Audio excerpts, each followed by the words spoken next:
ગામમાં ગુજરાતમાં જેમ કેવું કે માયધારમાં કેવા છોકરા છોકરીઓ ભણતા એટલે તમારો જયઘોષ છે અને તમારી અંદર જે દુનિયાની શિક્ષણના જે બીજ વાવ્યા છે ને એને વંદન કરવા માટે અહીંયા આવ્યા છે. બેનને જે કાગળની વાતમાં લાગ્યું છે એના વિશે મારે કાંઈ વાત કરવાની નથી. એની સાથે વાત થઈ છે ભાઈ પાતુભાઈ સાથે તો અવારનવાર અમારા સંપર્ક રહ્યા કરે છે. ભાવનાબેનના આશીર્વાદ ઘણી વખત કાર્યક્રમોમાં મળતા રહે છે. પણ આજે આ માયગાર સંસ્થાની અંદર ઉપસ્થિત સૌ ગુરુજનો, સામે બેઠેલા ભારતના સ્નેહ સારસ્વત મિત્રો અને ઉજ્જવળ ભવિષ્યના ભાઈઓ અને જગદંબાઓ, તમને સૌને મારા વંદન. હું આવ્યો છું મળવા માટે અને આ બધા ભાઈઓને દળવા બેસાડ્યું છે. મારું આ કામ નથી. હું તો તમારી સંસ્થાના દર્શન માટે આવ્યો છું કે કેટલાય સમિતિઓ મનમાં સંકલ્પ હતો. અમારી જે ટકોડીઓ અહીંયા ભણે છે એમને મેં વચન આપેલું છે કે હું તમારી શાળા અને તમારી વિદ્યાલય જોવા માટે જરૂર આવીશ.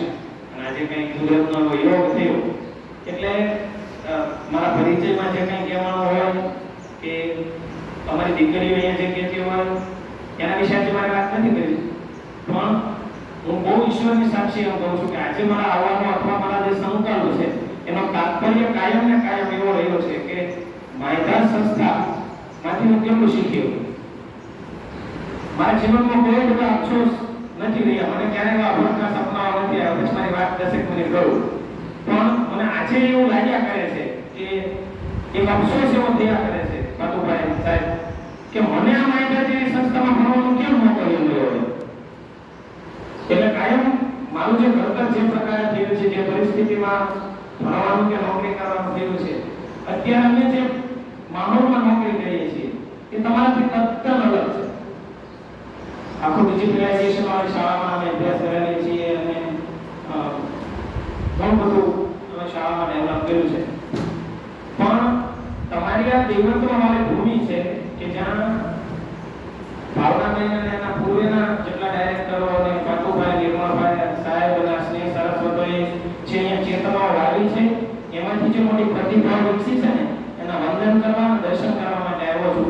એટલે તમે બધા બહુ ભાગ્યશાળી છો. તમે જે ગામમાંથી અહીંયા ભણવા માટે આવ્યો હોય કે બહુ સારા બધા જન્મના ફોન્ટ મળે ને એને માયધારમાં ભણવા મળે એટલે તમે બહુ બધા ભાગ્યશાળી છો કે તમે માયધાર જેવી સંસ્થામાં અભ્યાસ કરવાનો મોકો મળે. એટલે તમારી આ ભૂમિના દર્શન કરવા માટે અંદરથી ઘણા બધા વર્ષોનો સંકલ્પ હતો. આજે ફળીભૂત થાય એટલે માયધાર માટે મને જૂનાગઢનો કવિ દાદ આજે પહેલી વખત અમારી ગાડી અંદર લીધી ને અને જે પહેલી વખતે તમારા આ પાવન ભૂમિ ઉપર જ્યારે અમારા પગલા પડ્યા ને ત્યારે અંદરથી એક અલગ પ્રકારની ઓરા, અલગ પ્રકારના તરંગો એ તમારી શાળા અને આ તમારા પ્રીમાઇસીસની અંદર દેખાય છે.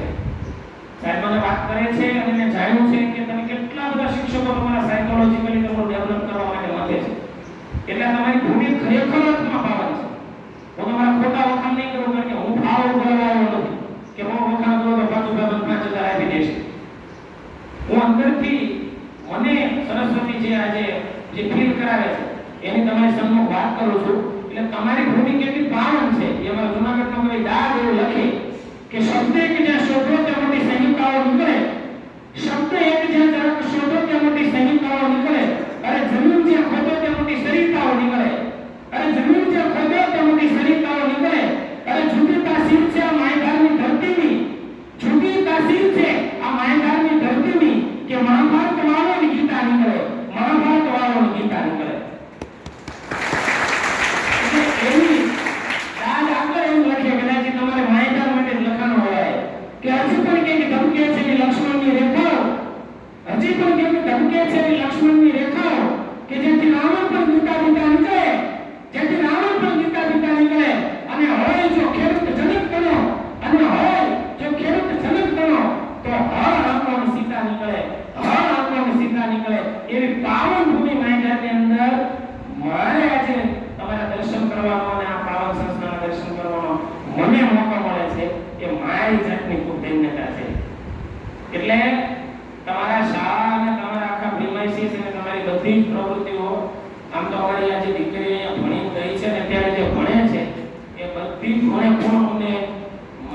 રીતે લક્ષ્યમાં ફીલ હતો જોવાનો આજે લાવો મળે એક વસ્તુ તમારે અહીંયા ગણાવ્યા કરે સાહેબ અમારે ભણવામાં છે સાહેબ અમારે મોજૂદ શિક્ષણ આવી રીતે ચાલે સાહેબ અમારે હોસ્ટેલમાં આટલું સરસ રીતે આમ ચાલે તમે બહુ ભાગશાળી છો ખરેખર કે આ રોબોટિક દુનિયામાંથી અને આ કેળવણીના પાઠો તમને જીવનમાં ભણવાનો જે લાવો મળ્યો છે કદાચ અમને જો લાવો મળ્યો હોત ને તમે પ્રાથમિક શાળાના કદાચ માસ્ટર ન હોત એનાથી કોઈ સારી પોસ્ટ ઉપર ક્યાંક એવી સંસ્થાનું નામ ઉજાળવા માટે ગયા હોત પણ તમારી આ સંસ્થાએ જે વાયુ છે જે બુનિયાદી શિક્ષણની ધરોહર બની અને માત્ર ગુજરાત નહીં ભારતના સીમાડાઓ સુધી વિસ્તરી છે ને એનો સમગ્ર શ્રેય અહીંયા કામ કરતા કે થઈ ચૂકેલા તમામ સમર્પિત સ્નેહ સારસ્વતોને જાય છે કે જેને રાત દિવસ જોયા વગર તમારી સ્કૂલમાં ક્યારેય 11 થી 5 નો ટાઈમ નથી કોઈ જગ્યાએ ટાઈમ પીરિયડમાં ચાલતું નથી અને કેળવણીનો નિયમ છે કેળવણી કોઈ ટાઈમ બાઉન્ડ્રીમાં બંધાય જ નહીં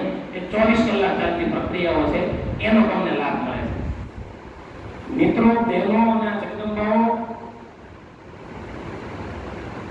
મારે આજે તમને જે વાત કરવી છે તમારી પાસે જે જીવનના ગુણો ખીલવાના છે ને એ હિન્દુસ્તાનની આખા વિશ્વની કોઈ યુનિવર્સિટીમાં ભણાવવામાં નથી આવતા ને એ લાઈફ સ્કિલના ગુણો તમને ભણવાનો મોકો મળે છે અમારી સ્કૂલ બહુ હાઈટેક છે આજનો વાત કરતો હતો આજે નથી મારી સ્કૂલની વાત કરતો પણ એ પ્રીમાઇસિસ માંથી જ્યારે હું પ્રીમાઇસિસમાં આવું છું ને ત્યારે તમારા સમર્પણ ભાવથી જે અહીંયા ઓરા નિર્મિત થઈ છે ને એનું બહુ મોટું પરિણામ અને ગૌરવ આખું ગુજરાત લે છે સાહેબનો વાત કરતો હતો કે મારી સ્કૂલમાં કોઈ શાળામાં વખાણ ક્યારેય નથી કરતો એક તો સ્કૂલ એવી છે કે જેના નામ જો એક વર્ષમાં 25 વખત હું માયદા બોલું છું એ જે સમર્પણ છે ને એ તમે બધા અહીંયા વાવેલું છે અને આ બધા એનું જતન કરેલું છે મિત્રો બહુ સારું જીવનમાં તમારે શીખવાનું નથી કારણ કે અમે જે કંકોબાર આંકડે અંગ્રેજી શીખવાડીએ છીએ કે અમારા વિષયો ગણિત વિજ્ઞાનને શીખવાડીએ છીએ ને એ જીવનમાં ક્યાંય કામ લાગતા નથી જીવવાની સ્કિલ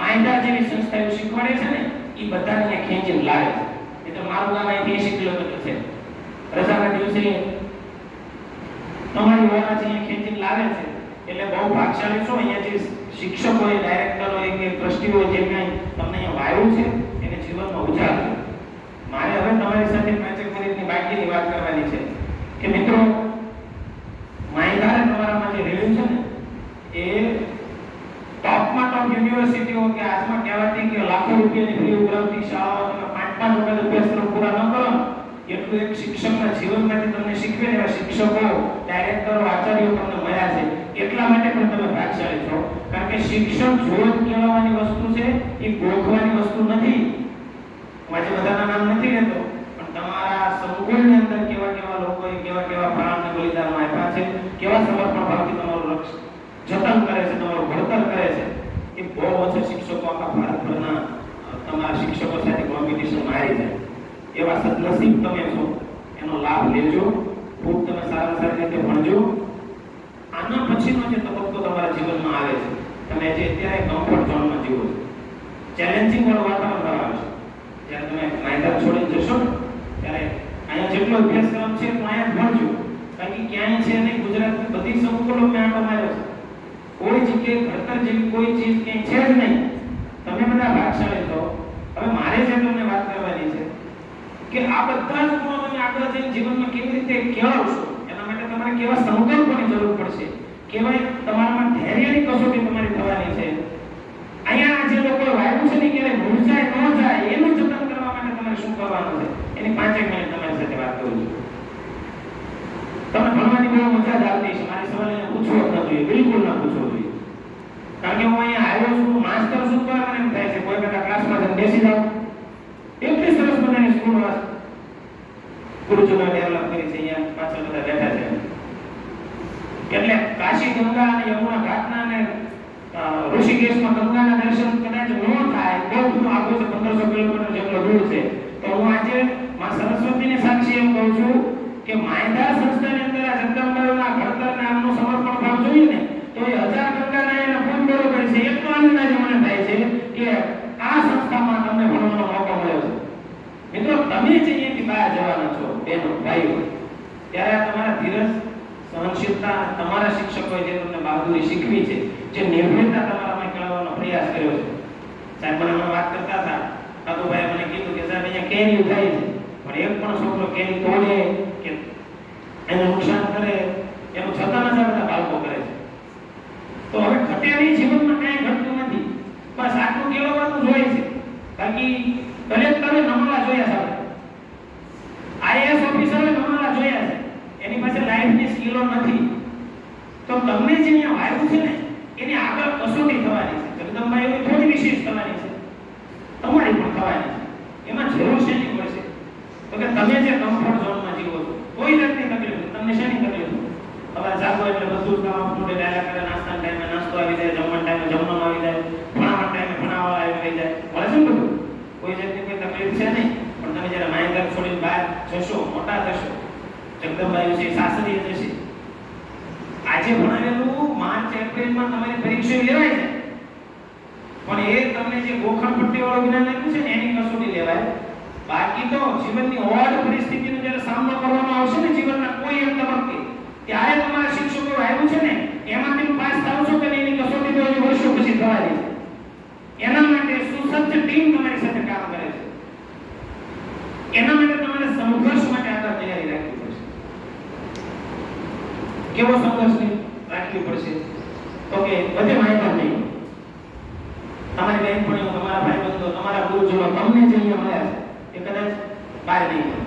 દુનિયા તમને છોડી નાખશે, દુનિયા તમને આપી દેશે. ત્યારે તમારા જે સદગુણો છે એની કસોટી થશે. જીવનમાં ક્યારેય જો કે માયધારમાં ભણેલો છોકરો કે દીકરી ક્યારેય નાસીપાસ ન થાય. હું તો આ સંસ્થામાંથી ના બધા વિદ્વાનો પાસેથી શીખ્યો છું કે નાપાસ થજો પણ નાસીપાસ નહીં થતા. જીવનમાં નાપાસ થવાની ઘડી આવે. કાલ માર્ક્સ એવું કહેતા કે ભાઈ પડી જાવ ને, હાલતા હાલતા તમે પડી જાવ, એ તમારો વાંક નથી, તમારો ગુનો નથી. એટલે દોડો તમે તમારી મંજિલ મેળવવા માટે તમે પડી જાવ તો એ તમારો ગુનો નથી. પડી જાવ એ ગુનો નથી, પણ પડ્યા જાવ એ ગુનો છે. તમે પડ્યા પછી ઊભા થવાની જો હિંમત ન કરો તો આપણાથી નમવાનું કોઈ નથી. તો આ બધા જે રાત દિવસ વાવે છે એ નિષ્ફળ જાય છે. તમે અરુણિમા સિન્હાનું નામ સાંભળ્યું છે, તમે બધી સ્ટોરી પણ જાણી છે. એ બધી સ્ટોરી તમે સફેદ હસન સાહેબનું નામ પણ સાંભળ્યું હોવું જોઈએ. મેબી શિક્ષકો ગુરુજનો અહીંયા વાત કરતા જ હશે. દુનિયાના જેટલા બધા મહાપુરુષો છે, જેટલા જીવનમાં જેને સફળતાઓ મેળવી છે, એના જીવનનો અભ્યાસ આપણા જીવનમાં ઉતારવા માટે છે. ચાલો તમને ઉદાહરણ આપું અથવા પ્રશ્ન પૂછું. રામના પિતાજીનું નામ કોને ખબર છે? સમૂહમાં જવાબ આપો. આજનો દિવસ સાહેબ કહેનો કે સમૂહમાં જવાબ આપો.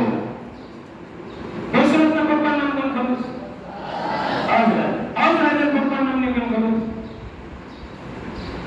બોલો બોલો. અઠે કરો. આભાર. બહુ સરસ. હું તમારી કસોટી નથી કરતો, મારો લક્ષ્ય બીજો છે. ચાલો આપણે પાછા વળી જઈએ. ભાઈ તો મને નહીં ખબર. આપણે પાછા વળી જઈએ. રામનું નામ સાંભળ્યું છે? રામના દીકરાનું નામ કોને ખબર છે? કોણ? લવ અને કુશ. એના બે છોકરા છે. લવ કુશના છોકરાનું નામ કોને ખબર છે? ગુરુજનનું નામ પૂછો. અહીંયા બેઠેલા ગુરુજનો, હું કસોટી નથી કરતો, બહુ હળવા કામમાં કહું છું કે લવ કુશના છોકરાનું નામ આ બે. ચાલો મને જ નથી ખબર એટલે મારા આ કે ના કઈ કહેવાનો સવાલ જ નથી.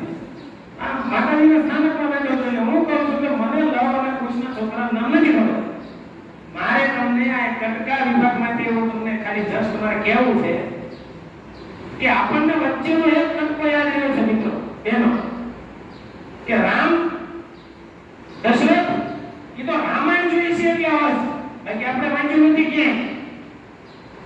રામાયણમાંથી ખબર પડી કે બે નાના છોકરા છે ને એ જંગલની વચ્ચે એક કેસરી કલરનું હલકલ પહેરી અને અયોધ્યાના નાથને ચેલેન્જ આપે કે બેટા તાકાત હોય ને તો ચલાવ બહાર, તારો વધ મારા હાથે લખેલો છે. આવું કહેનારા છોકરા રામના ઘરે પાકે કે એના બાપને ચેલેન્જ કરીએ કે જે આખા જગતને હરાવનારો કરુણાનિધાન ભગવાન એના છોકરાની સામે જીતવા રામ અસમર્થ હતા.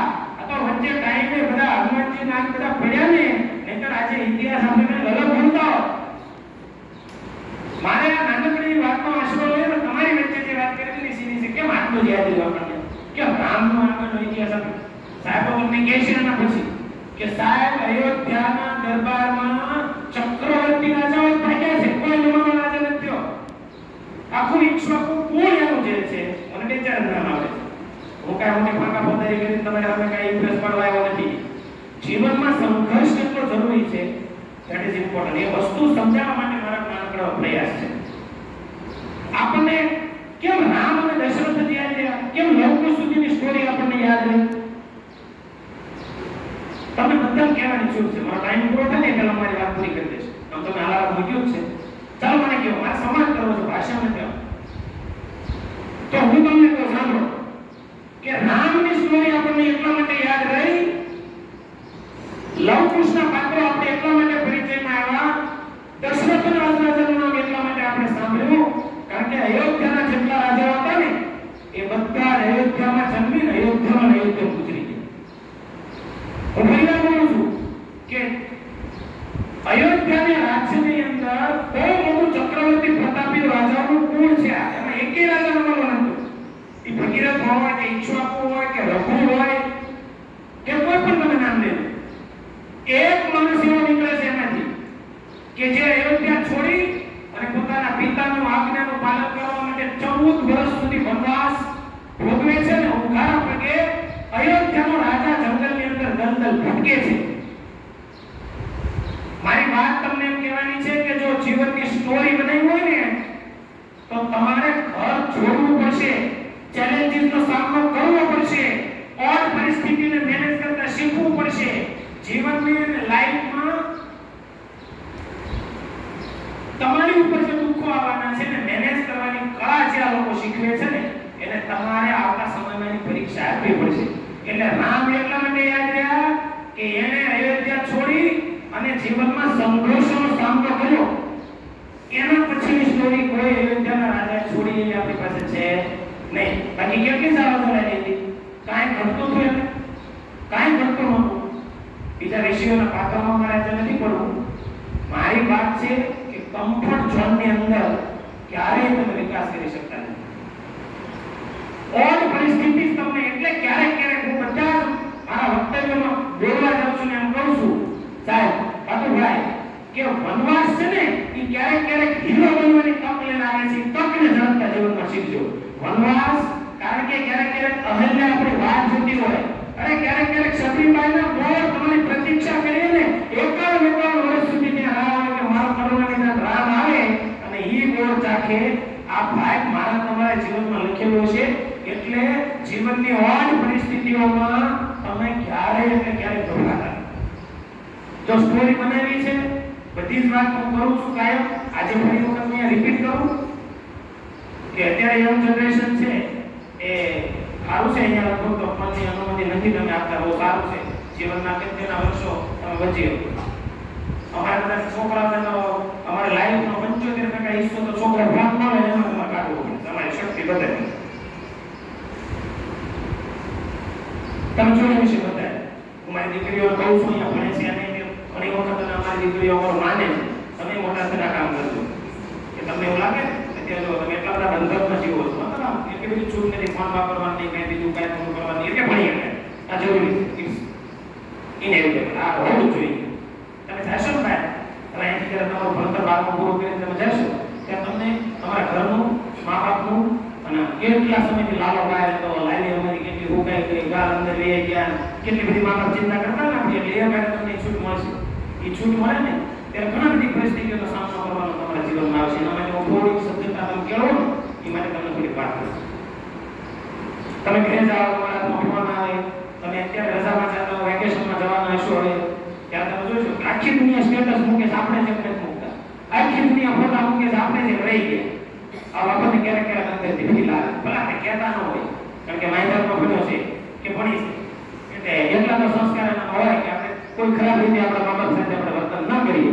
પણ જો જે અંદર તમારા ખૂણે ખાંચરે તે હું તો હસતા હસતા મારી દીકરીઓને કાયમ કહું છું, વાયરમાં પણ મોટિવેશનલ આપવા જાઉં છું ને એમ કહું છું સાહેબ કે દીકરીઓ હોય કે ભાઈ હોય જરાક આ કેસરી કલરનો શર્ટ પહેરે અને ઉડલો કટરના ફૂલો રાખી કોકનો માઇક્રો બુલેટ લઈ અને ગામના પાદરમાં ફોટા પાડે અને પછી રીલ ઉપર સડા કલાકે જોયા કરે કેટલા લાઈક છે, કેટલી લાઈક છે, કોને જોયા અને દીકરી છે ને એ કે જરાક આમ નટુરા ફટુરા વાળના બે પૈસા બહાર કાઢે અને પછી જીવો લોક કરી અને મોટું તને શું કરી ફોટો ચડાવે. સોરી તો છે, માફ કરજો, પણ આવું જોઉં છું એટલે બધું કહું છું. દરરોજ સવારમાં માતાજીના દર્શન ન થાય ને એ પેલા અમને જગદંબાઈના દર્શન થાય. હા, મારી પાસે કરતી અંદર 1400 નંબર સેવ છે. આજે આનંદ છે મારા વિજયભાઈ બધા બેઠા છે કે વિજયભાઈ આપણે એક પણ ભણતી 8મા ધોરણ સુધીની દીકરી પ્રસંગો પાઠ સારા મોટા પ્રસંગોને પાઠ કરતા કોઈ મારી દીકરી પોતાનો ફોટો સ્ટેટસમાં નથી ચડાવતી. આ અમારી કરતી ઉપલબ્ધિ છે અને વાયુ છે ને ઉગે છે.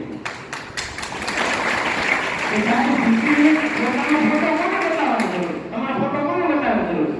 મારે જે વાત કરવી છે ને એ તમારી વચ્ચે આ છે બહેનો ભાઈઓ, આ ગુરુજનો કહેતા છે, હું મારું પાકો થાય એટલે કહું છું કે આપણને જે દિવસે એમ થયું ને કે મારી પર્સનલ લાઈફમાં લોકોને બતાવી છે હું કેવું જીવું છું, મેં કેવા કલરના કપડાં પહેર્યા છે, હું નવા કપડાં લાગીશ ને હું દિલ્હી ફરવા ગયો કે ગઈ અને મને ખબર ન પડે. હજી રસ્તામાં જતા કરે ને તો રોજના ફોટા મૂકે, રેતું દિલ્હી, રેતું ફલાણે, રેતું નીકળે. એટલે બસ ફોટ તો ખરો પેલા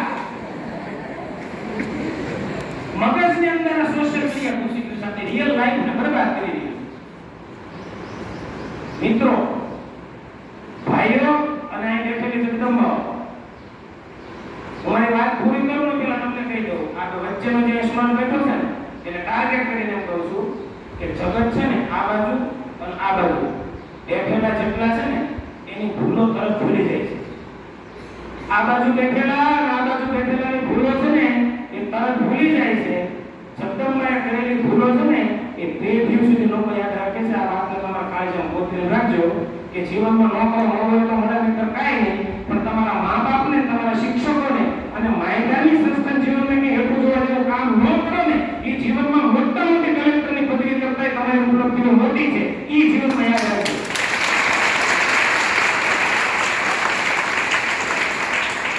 એટલે જે દિવસે તમને એવું થાય કે નવો ડ્રેસ લીધો છે, માયનું બુલેટ લીધું છે, ખોટી ખોટી સિગરેટના ધુમાડા કાઢી અને કોઈની રોડે નીકળેલી કાળા કલરની થાર કાઢી છે, એનો બાળ ઉપર સ્લો મોશનમાં વિડિયો હું જોઉં છું. હું આમાં આ દુનિયામાં રહું છું, હું કઈ ચંદ્ર ઉપરથી નથી.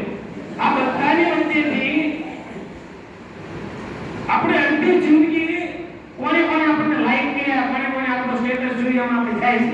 તમે ઘરે જાઓ ને ત્યારે યાદ રાખજો મિત્રો, સાચી જીવનની ઉપલબ્ધિ એ છે કે તમે ઇન્સ્ટાગ્રામમાં શું કર્યું, વોટ્સએપમાં તમારી સ્ટેટસ કોને જોયું, ફેસબુકની અંદર તમારી સ્ટોરી કેટલા લોકોએ જોઈ.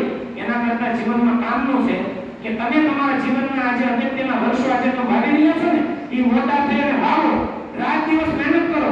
તમારા ટિફિન અને તમારા જમવાનું ભૂખી હોય જાય ને ત્યાં સુધી તમને ખાવાનું યાદ ન રહે ને એટલી રાત દિવસની મહેનત કરો. અને આજથી 5, 15 અને 25 વર્ષ પછી માયકા સંસ્થાની અંદર ભણેલો દીકરો કે દીકરી છે ને એ જ્યારે છાપામાં ફોટો આવશે કે ગુજરાતની અંદરથી જીપીએસસી અને યુપીએસસી ની પરીક્ષા લેવાની ને એમાં ફલાણા ગામનો ફલાણો ભાઈ છે ને એ ક્લાસ 1 અને ક્લાસ 2 ઓફિસર અને લાલ દીવાવાળી ગાડી લઈ અને જે દિવસે આવે અને આપણા હગાવાળા, આપણા પરિચિતો, એવા આપણા દુશ્મનો પણ જેને જિંદગીમાં આપણને ક્યાં રહે હા એને નથી કીધું ને એ લોકો તમારી ફોટાવાળી સ્ટોરી અને માથે ખાકી કલરના કપડા પહેરેલી પડખે લાલ લાલ દીવાવાળા બે મૂકી અને પાછળ છે ને સરસ મજાનો બેકગ્રાઉન્ડ મ્યુઝિક લગાડી અને તમારી સ્ટોરી દુનિયા શેર કરે કે proud of you my bro. તે દિવસે જીવનમાં આપણે સિદ્ધિ મેળવી ને એવું કહેવાય આપણી પોતાની લાઈફમાં આપણે કઈ એટલે તમારી સ્ટોરી, તમારું સ્ટેટસ એવું બનાવો કે લોકો તમારું સ્ટેટસ મૂકે કે આ મારા માસીના છોકરાના ભાઈની ભત્રીજીની ફલાણી થાય. અને હજી હું વિશેષ સંકલ્પ સાહેબની વચ્ચેથી વ્યક્ત કરું કે જીવનમાં એવું કેળવો કે આજે મારે અહીંયા બોલવાનું થયું છે. સાહેબ, હું દર્શને આવ્યો હતો, તમારી સંસ્થા જોવા માટે આવ્યો હતો, પણ આ સાહેબે મને ભૂંગળો પકડાયો, પણ મને બહુ આનંદ છે. હજી હું તમને કહું છું કે આજથી 15 વર્ષ પછી આ મારા ગુરુજનો બેઠા છે, જો શબ્દો મારા ક્યારેક સાર્થક થાય, હું દુનિયામાં હોઉં કે ન હોઉં, પણ જો આ સાર્થક થાય ને તો અમારા ગામ સુધી મેસેજ મોકલાવજો કે સાહેબ તમે 2025માં જે શુક્રવારે અહીંયા આવ્યા હતા ને તમે જે કહેતા હતા ને એ 15 વર્ષ પછી કે 25 વર્ષ પછી અમારી દીકરીઓ કે અમારા ગામના માયદાર ભણેલા સંસ્થાના છોકરાઓએ ઉજાગર કર્યું છે, માયદાર સંસ્થાનું નામ રોશન કર્યું છે.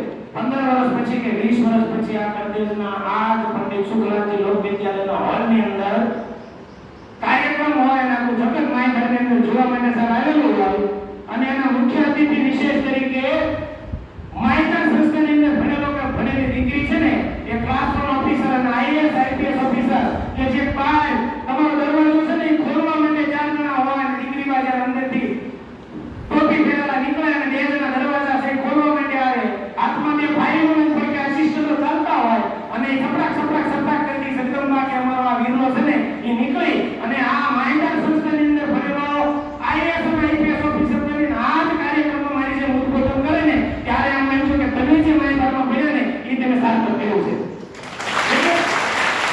અને મારી વિચારે આવા મારા જેવા નમૂના શિક્ષકો માસ્ટરો કરતા ક્લાસ 1 અને ક્લાસ 2 ઓફિસર તરીકે આ જ શાળામાં ભણેલો બાળક જે વિશે બોલતો હોય ને એટલે શિક્ષકોને ભણાવવાની મજા આવે, શીખવાની મજા આવે. અને હું શિક્ષક છું એટલે કહું છું કે આપણે કરતા જ્યારે આપણું બાળક આગળ જાય ને ત્યારે સાહેબ ભણવાની મજા આવે કે ભાઈ મારાની ભણેલી દીકરી થઈ શકે છે તમારામાં પ્રતિસ્પંદિત થાય એવી માં સરસ્વતીના ચરણોમાં પ્રાર્થના કરું છું. જીવનમાં આવા પરિસ્થિતિઓ આવશે તો રામ બનવું હોય ને તો વનવાસની તૈયારી રાખજો, હિંમત હારતા નહીં. જીવનની કોઈ પરિસ્થિતિ તમને ક્યારે દબાવી ન કે દુઃખને એમ થાય કે ખોટી જગ્યાએ ફેરવાઈ ગયા એવી અનુભૂતિ ને એવો અહેસાસ ને આત્મમનોબળ એ માયકા સંસ્થાની અંદર ભણેલો દીકરી કે દીકરી જ્યારે જગતમાં કેળવશે ને ત્યારે તમારા ગુરુજનોએ જે તમારી અંદર વાવ્યું છે ને એ ખરેખર ઉભું કરે છે. છેલ્લી વાત છે કે આ કરવા માટે તમારે કૃત નિશ્ચય કરવું પડશે, તમારી પાસે ધ્યેય હોવું પડશે, તમારી પાસે લક્ષ્ય હોવું જોશે, તમારી પાસે સપનું જોવું પડશે.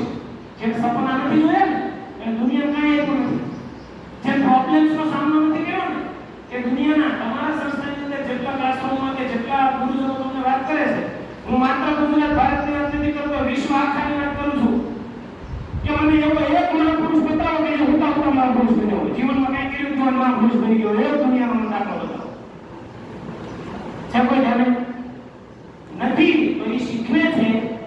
અહીંયા તમે આપણે દૂરનું ઉદાહરણ નથી લેવું, મારી તમારી આસપાસ જેટલી વસ્તુઓ છે ને આ હું ડુંગળાને બોલું છું, આ ટેબલ છે, આ પંખો છે, આ લાદી છે, આ દરવાજાઓ છે, એ કોકના મનમાં ઉદ્ભવેલા પ્રશ્નોનું પરિણામ છે.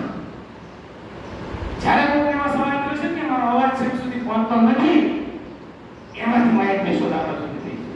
એટલે જો જીવનમાં તમે હલવા માટે તૈયાર નથી તો તમારા જીવનમાં ક્યારેય વાંચનને કી બનશે નહીં. એટલે જીવનની અંદર સંઘર્ષો છે ને એ જ તમને મજબૂત બનાવે છે. એના માટે તમારા સંકલ્પની જરૂર પડશે, આત્મમનોબળની જરૂર પડશે. પણ આનંદ છે બહુ જલ્દી તમારે શીખવાનું થતું નથી. 1 મિનિટ મારી બાકી રહી છે. કેવો સંકલ્પ હોય દુનિયાના એવા લોકો તમે યાદ કરજો કે જેને નાના સંકલ્પો ઉપર કામ કર્યું હોય ને જેનો ઇતિહાસ લેજો. તમને એકાદ નામ આપું, તમે થોમસ આલ્વા એડિસનનું નામ સાંભળ્યું છે, જેને નિશાનમાંથી કાઢી મૂકવામાં આવ્યો. તમે જો બહુ સરસ મજાની લેબ અહીંયા ચાલે છે. તમને બીજું એક નામ આપું, હમણાં થોડા સમયના ઇતિહાસમાં તમે જોઈ હોય, ન જોતો હોય તો જોવું જ જોઈએ. એક માણસ છે ને નાસા પાસે જાય છે. નાસા નેશનલ એરોનોટિકલ સ્પેસ અમેરિકાની અવકાશી સંસ્થા એને જઈને કીધું કે આપણે તમે નાસા કરો, વિશ્વમાં નાસા પ્રગતિ બહુ છે. એને એમ કીધું કે મારે એવું રોકેટ બનાવવું છે. આ 5 વર્ષ પહેલાની વાત છે કે જે રીયુઝેબલ હોય, એક વખત ઉપયોગ કર્યો ને પછી પાછું નહીં આવી જાય. એક દાંડો થઈ ગયો છે કે ભાઈ એ કે શોધ ભૌતિક શાસ્ત્રમાં કે રીતે ફિઝિક્સમાં કે શોધ નથી, એક વખત તે ઉડાડ્યું ને એ પાછું દરિયામાં પડે એને પાછું ન લાવી શકે, રીયુઝેબલ બને જ નહીં. એ કે પણ એવું ન હોય, મને એવું લાગે છે કોને નાસા જેવી સંસ્થા એને ધક્કો મારી બહાર કાઢી મૂકેલો. નાસા જેવી સંસ્થા એ કે આવું ન થાય બધા, કે તમે ખોટું પડી ગયો ત્યારે ચોંટી કે ઊંધી સભાઈ ગઈ કે આમાં એવું આવે જ નહીં. દુનિયા આખા માત્ર અમેરિકાની આખી દુનિયાના સાયન્ટિસ્ટો અહીંયા ભેગા થયા છે. એને મીટિંગ કરીને કીધું કે આભાર કાઢો થઈ ગયો બહાર કાઢો. યાદ રાખજો, માણસની પ્રગતિ અને માણસનું સપનું, માણસની ભૂલ શું કરી શકે. આજથી બરાબર 2 મહિના અને 4 દિવસ પહેલા, સોરી 3 મહિના અને 4 દિવસ પહેલા અમેરિકામાં એ માણસે પોતાનું પ્રાઇવેટ કંપની ખોલી અને સ્ટારલિંક નામની સ્પેસએક્સ નામની પોતાની પ્રાઇવેટ કંપનીની અંદરથી નાસા સંસ્થાની જે ભૌતિક શાસ્ત્રના પંડિતો અને ભૌતિક શાસ્ત્ર અને ફિઝિક્સના બાપ કહેવાય ને એવા આખા વિશ્વના વૈજ્ઞાનિકોની ટીમને ખોટી પાડી અને પોતાની કંપનીનું પ્રાઇવેટ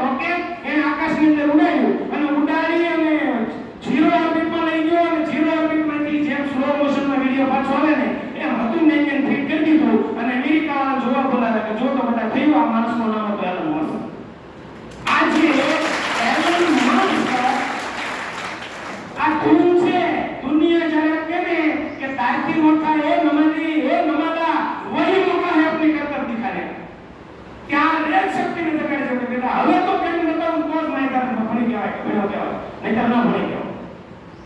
મને યાદ આવે આજે લંડનમાં ભિખારી નામ તમે સાંભળ્યું હશે.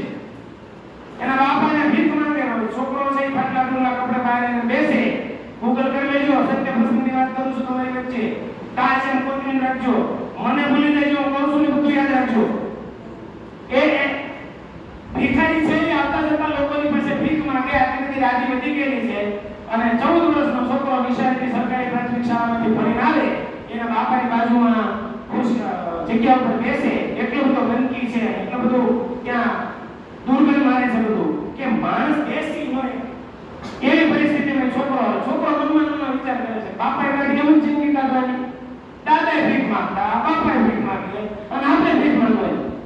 એક માણસને એવું સપનું આવે છે, ભિખારીનો છોકરો, અને ભિખારીનો છોકરાને એવું સપનું આવે છે, એ બેઠો છે ને એની ઉપર એક મોટો જૂનો ઘડિયાળનો ટાવર છે, અને ટાવરમાં મોટી જતી ઘડિયાળ છે. એ ઘડિયાળની અંદર સબ ટકોરા વાગે છે, એટલે બરોબર 12 વાગે છે. એ 12ના ટકોરાની વચ્ચે ટન ટન ટન એમ ટકોરા પડે છે, અને નીચે 14 વર્ષનો છોકરો નક્કી કરે છે કે બાપા તમે જેમ તમારી જિંદગી આમ હોની દીકરીઓ લોકોની પાસે મજૂરી નાજીજી કરવામાં વિતાવી નાખી, લોકોના અપમાન સહન કરી અને દુનિયાની અંદર તમારી ઇજ્જતના ધજાગરા કર્યા ને, એવી રીતે જીવવાવાળો નથી, બોલતો નથી. અંદર મનની અંદર સંકલ્પ કરે છે કે બાપા આ ટકોરાની અંદર માણસે પોતાની મગજની અંદર ધૂન બનાવે છે. યાદ રાખજો, ભિખારીનો લંડન જેવા મહાશહેરનો છોકરો, ભિખારીનો છોકરો નક્કી કરે છે અને ટાવરની ઉપર પડતા ટકોરા છે ને એની સાથે પોતાના જીવનનો તાલ મેળવે છે કે ton ton Wellington, ton ton Wellington, the mayor of London, ton ton Wellington, the mayor of London. અને બરાબર 12 વર્ષ પછી 26 વર્ષની ઉંમરે ભિખારીનો છોકરો લંડનનો મેયર બન્યો. આ છે તાકાત આપણી ખૂનની, આ છે તાકાત આપણે અંદર રહેલા આત્મમનોબળ. આપણે આટલી બધી પરિસ્થિતિ કોઈને વીક નથી ને કે ભાઈ આપણે હવારમાં જઈને બાપાને ભીખ માંગવા જવું પડે, નથી ને? તો યાદ રાખજો, મારી લાડકી દીકરી બાઓ, જગદંબાઓ, અને અહીંયા મેં પેલા ભારતમાં વીર સપૂતો કે તમે માયદાર સંસ્થાની અંદર ભણેલા છો. આવતો સમયે માયદાર સંસ્થામાં ભણેલા વિદ્યાર્થીઓનો ગૌરવ લેવાનો અને તમારા ગુરુજનોનો ગૌરવ અપાવવાનો છે. માં સરસ્વતીના ચરણોમાં પ્રાર્થના કરું છું કે અમારી જગદંબાઓ અને અમારા વીર સપૂતો છે એ દુનિયામાં ઇતિહાસ રચાવે અને આ શિક્ષકો નહીં પણ અમે પણ જગતમાં કોલર ઊંચો કરી ચાલી શકીએ કે આ માયદારમાં ભણેલી સંસ્થાની છોકરી કે છોકરો છે એના જીવનમાં ક્યારે કાળું કામ ન આવે. એ ગૌરવ તમારા માતા પિતાને શિક્ષકો લઈ અને તમારા નામના ફોટા જે દિવસે છાપવામાં ગૌરવ ના આવે તે દિવસે તમારા શિક્ષકો તમારી વચ્ચે અંદર જે વાયુ છે ને એ સાર્થક થશે. તમે મને અહીંયા બોલવાનો મોકો આપ્યો, તમારી અંદર રહેલા સદગુણો અને તમારી ચેતનાઓનો દર્શન કરવાનો મને લાવો મળ્યો, એ માટે હું ખરેખર આ સંસ્થાનો ઋણી છું. મેં જે તમને નાની મોટી વાત કરી છે તમારા કોલેજની અંદર પોતરીને રાખશો જ એવા ભરોસા સાથે તમને તમારા ઉન્નત જીવન માટે, જ્વલંત સિદ્ધિઓ માટે તમને લાખ લાખ શુભકામનાઓ. અને શાળા પરિવાર અને સમગ્ર સંસ્થાનો હું કાયમ ઋણી છું કે તમારી વચ્ચે આવીને મારા શબ્દોને પાલન કરવાની મને તક મળી. આપ સૌનો ખૂબ ખૂબ આભાર. Thank you. અને આજે હું તમારી સંસ્થાને પણ આમંત્રણ આપું છું કે અમારી શાળાની અંદર તમારા બાળકો જ્યારે પાલન કરવા જેવું આવતા હોય તો આ દીકરીઓના બધા દીકરાઓને લઈ જેમ તમે અમને ઓફર કરી છે તમારી આ જગદંબાઈઓના સિતારાઓને અમે પણ અમારી હળદુથી મહેમાનગતિ કરાવી. અને તમે જગતમાં ક્યાંય નિશાન ન જોયું હોય ને, ફરીવાર હું બોલું છું કે જગતમાં તમે ક્યાંય નિશાન ન જોયું હોય ને, ક્યાંય ફરતા એવા છોકરા છોકરીઓ ન જોયા હોય એવી અમારી જગદંબાઈ શ્રેયા અને દિશા અને વિરાની અને એવી બીજી અમારી 340 દીકરીઓ છે કે જે આખા ગુજરાત નહીં અમેરિકા સુધી અમારો ડંકો વગાડે છે. એ દીકરીઓના દર્શન માટે તમે સૌ પધારો. અમારી શાળાની અંદર જે ડિજિટલ ઇનોવેશન સમાજ દીકરીઓ જે કામ કરે છે એ જોવા માટે તમે આવો. અમે તમારી મહેમાનગતિ કરશું કારણ કે અમે દેવાય આપણા બોદરના વારસદારો અને ચક્રધારી અને વાંસળીના વારસદારોના કામમાં અમે નોકરી કરીએ છીએ. એટલે તમારી મહેમાનગતિ કરવાની અમને તક મળે એવું પ્રતિજ્ઞાને અમને શીખવું છે. વેદીભાઈ બધા બેઠા છે. તમને સૌને તમારા ઉન્નત ભવિષ્ય માટે મારી લાખ લાખ શુભકામનાઓ. સંસ્થાનો હૃદયપૂર્વક આભાર.